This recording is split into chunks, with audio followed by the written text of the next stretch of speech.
All right. So I'm going to go over chapter 3 of our story. Sometimes you win, sometimes you learn by John Maxwell.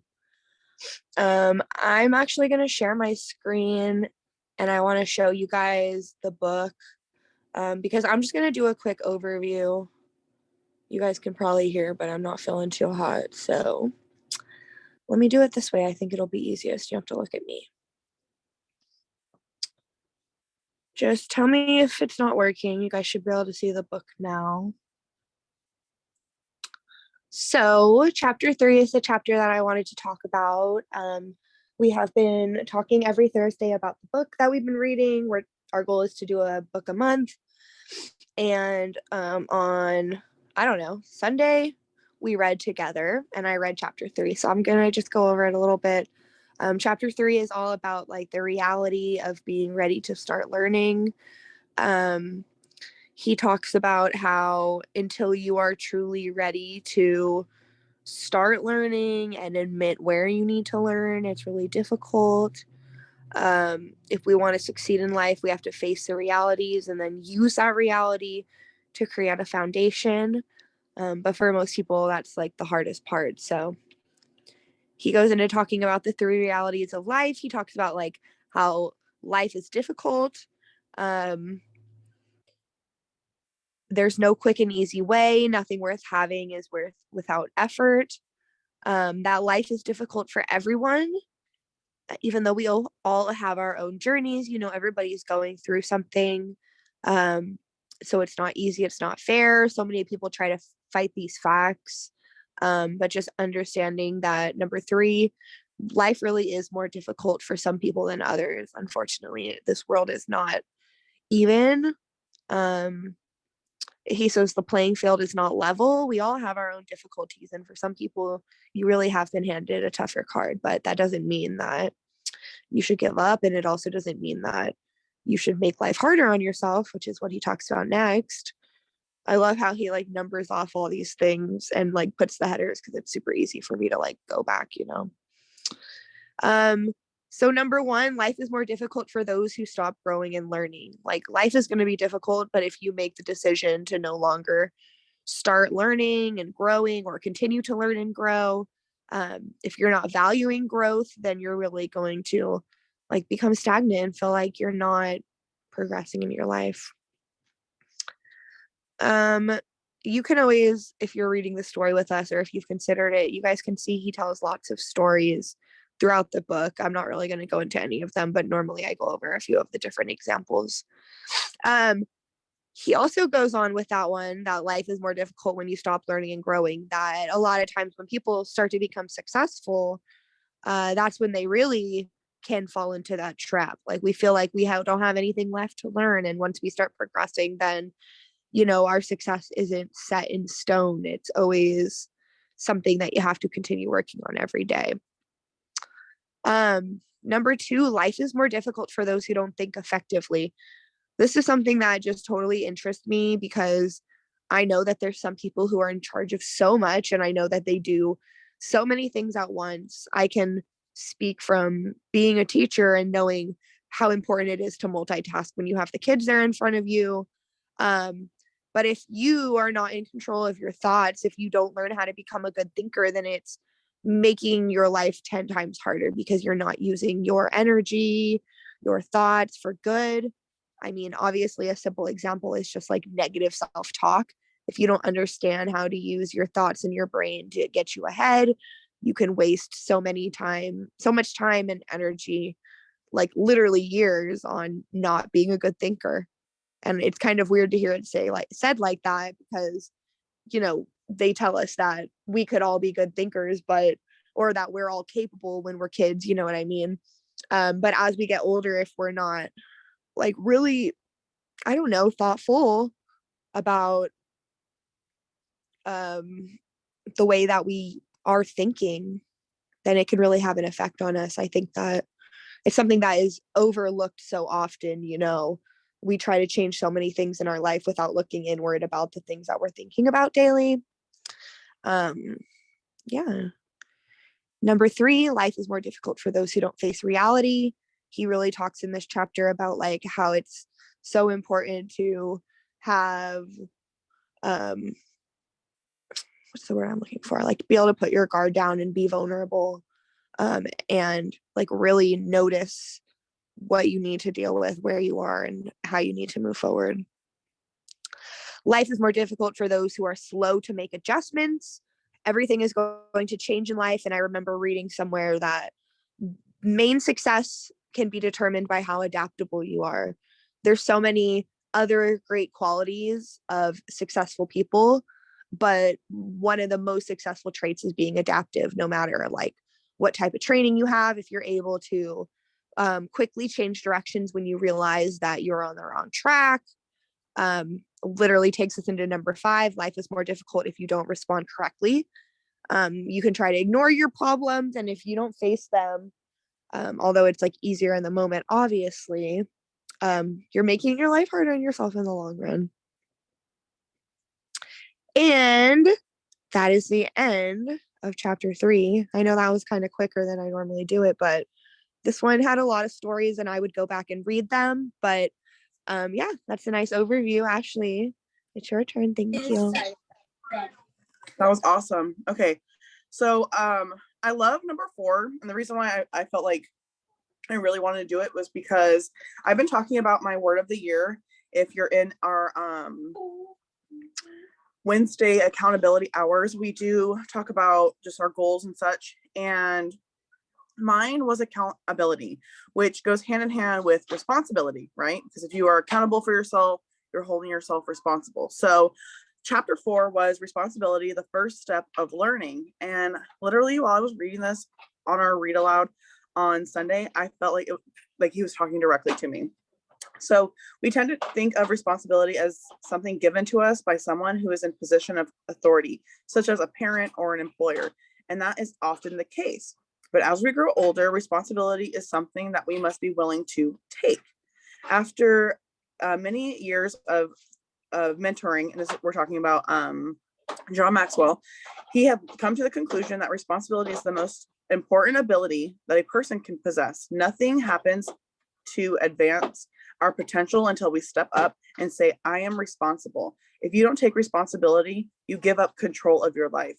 Honestly, not just that too, like if you don't take responsibility, if you think about just like a certain situation, maybe it's like not owning up to something that you may have done, right? If you find a scapegoat for that, then, you know, you're never actually truly learning anything from it. You're just, you know, sweeping it under the rug in a sense. So the book goes on to talk about what happens when you don't take responsibility, and it breaks it down into a couple of steps. I believe it's 5. Yeah, 5 different steps. The first one being we develop a victim mentality. Sorry, hold on. I myself am not feeling too hot, so I'm doing my best. Okay, here we go. We develop a victim mentality. One second. He goes into some stories, which I don't want to go fully into because it just talks about like things that you can possibly relate to, such as there was, you know, a gentleman who believed that he let me just say real quick, he ended up having an addiction to gambling, and he stole a bunch of money, and the court ruled it as basically a handicap because he like made all these excuses of why he became a gambler, which I mean, that it does make sense because people like become these things like an alcoholic, whatever, but it is the choices that you make, and it's not holding yourself accountable. It's always finding that scapegoat, right? So number 2 was we have an unrealistic perspective on how life works. Life doesn't always work the way that we'd like it to. If we had our way, it would be easier, but that's not real life. That's not true, right? It would be it would be a lot more easier, but there would be no pain and no suffering. We would have nothing to actually learn from. If you think about all of our experiences are from things that we have accumulated from sadness, from happiness, from hurt, from you know, joyful memories. Like those are all things that we learn from. And when you're oh, my book just went away. When you're not doing those things and you're, well, my book really did go away. Okay, hold on, let me get this all back open. When you're not doing those things, then you're once again finding a scapegoat. You're not holding yourself accountable for your actions or the situations that you put yourself in. So it goes into talking about number 3. We constantly engage in blame storming. We're always talking about if you think about like how you speak to yourself, if you're not owning up to anything, you're constantly blaming everyone for things that you're going through. My car doesn't work. Oh, that's not my fault. That's the mechanic's fault because they didn't fix it right. No, it's because I didn't take my car in on the days that they told me to. You know, if you don't take responsibility for what your part of it was, you can't actually learn from the situations that you're in. If you're constantly blaming other people, it's just another pattern that people fall into of not taking responsibility of their actions. Number 4 is we give away the control of, we give away the choice to control our lives.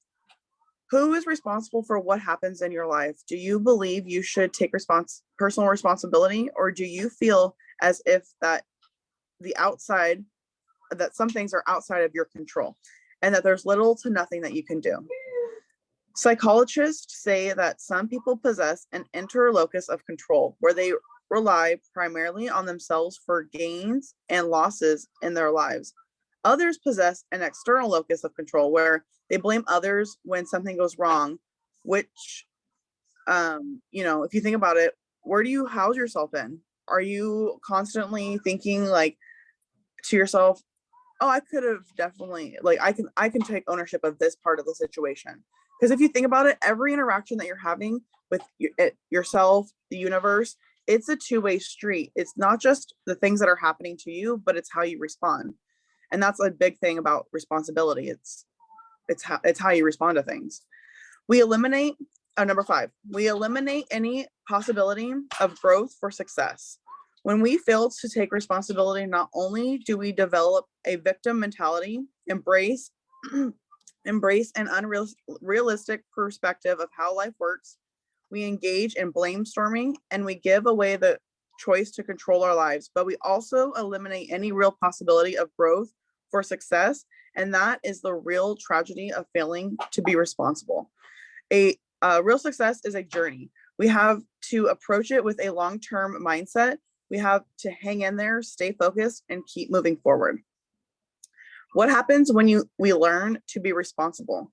Number 1, we take our first step in learning. When you take responsibility for yourself, you take responsibility for your learning. This, the earlier you do this, the better the potential results. He goes on to just talk about some more like examples that he has had in his life. And then he goes on to kind of break down them some more. So number 1 was we take responsibility, or we take the first steps in learning when we become responsible. Number 2 is we see things in their proper perspective, not really with emotion, more with facts. Taking responsibility for yourself does not mean taking yourself too seriously. When we are really taking things really serious, we're really hard on ourselves, and we put limitations on the things that we can do, and that makes us not see what we can learn from that experience, because we're just constantly in this loop of, oh, that happened already, so I know what to expect from it, instead of, okay, this has happened, why does this keep happening? What's something that keeps putting me in this predicament? So proper perspective. Number 3, I'm gonna get some water because I'm literally holding this. Okay. Number 3, we stop repeating our failures, just like I was talking about, the loop. That's something I felt like is so funny. When I'm sitting here going, oh, why does this keep happening to me? Like, why does this situation, like whatever it is, right, keep happening to me? What am I supposed to learn from this? And I don't learn it, and it happens again. I'm like, well, that wasn't what I was supposed to learn, but I learned it, so we're moving on. But the objective is to not repeat the failures, and that's what's going to make you feel like you're learning from them, right? So What's the major difference between people who succeed and people who don't? It's not failing. Both groups fail. However, the ones who take responsibility for themselves learn from their failures and do not repeat them. If you think about it, how did you learn to walk when you were a baby? You tried something that didn't work and fell down. Then you tried something else that didn't work and fell down. You probably tried 100 times a different approach, maybe thousands, all of which taught you that didn't work. When it came to walking and finally you tried something that did work, that's the way you learned to walk, eat, talk, ride a bike, throw a ball, and all the other basics that you have stopped remembering to think about and continually try to do that are now just basic habits. Crazy. Number 4, we grow stronger. Every time you take responsibility, face your fear, and move forward, despite experiencing losses, failures, mistakes, and disappointments, you become stronger. And if you keep doing the things you ought to do when you ought to do them, the day will come when you will get to do the things that you want to do when you want to do them. So I love how he also said, if you were listening to Monations, or if you remember back to that, if you're in Monate, John Maxwell went on stage and was talking about how, we aspire to be like other people, right? But you don't really know the work that they did behind. And what's the saying, Steph? Do the did. You got to do the did. Do the do. Something like that. I always get messed up. Do the did. It's do the did. Do the did. Basically, like, right. Okay, good. If you wanna get where they are, you have to do what they did. So do the did. Yes, that's literally so good. But it's true. Like, you're learning from your mistakes. It's not going to be exactly the same exact way. No one is in the same path. No one is doing the same thing. We're all doing different things. But you can look to other people and go, okay, they kind of did it this way. Let me try it that way. And that's you learning from the experience, because you do not want to be in that same position, right? Last thing is number 5. I believe it's last one. Let me double check. Yeah, last one for this one is we back up our words with our behavior. So when we become responsible, the words that we're saying, we're also doing. It's an action. So that's pretty much it for that, to sum it all up. The other things in the book are basically just him going over stories that you can relate with. If you would like to listen in on more of those, feel free to message us. We will be having those on Sundays. They're read-alongs, so that way, if you can't afford the book, or you can't afford the time to read the book, we read the book for you. Or if you wanted to jump on and read it as well, you're more than welcome to. And we don't record those, so they are just, something that you can join in on for the community, because we love to share our ideas, and also we like to read along, and it holds us all accountable. But also, when we follow up on these calls, they're mostly just to go over what we've learned from them, so that you guys can see like the things that are going on in the book club, the things that we're reading, all that fun stuff. I really appreciate Hannah for reading the first chapter, and I'm excited for the next few chapters. You want to say anything before we go, or before we stop recording? No? All right, guys, have a good rest of your day, and I'll talk to you guys later.